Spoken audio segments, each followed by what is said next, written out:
Congratulations on getting a topper from the extension bar. We're confident you're going to love it.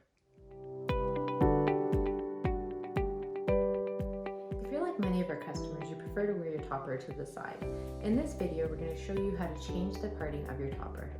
To start, you'll need a mannequin head, a spray bottle with some water, a comb, some styling clips, and a blow dryer. To begin, it's important to ensure you're properly storing your topper on a mannequin head like this one. This will ensure that your topper maintains its shape and sits flat on your scalp when you do wear it. You can get this mannequin head on our website. We'll provide the link in the comments below.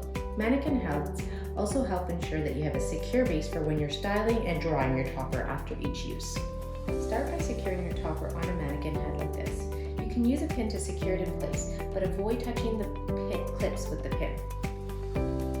Next, spray the topper with some water to make sure that the hair is more manageable as you change the part. You will then need to use a comb like this to change the part.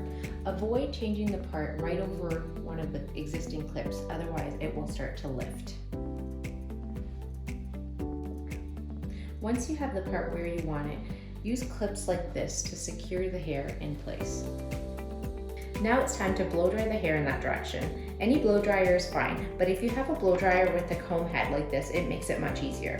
We're using the Dyson Airwrap, but a Revlon hair dryer works just as well.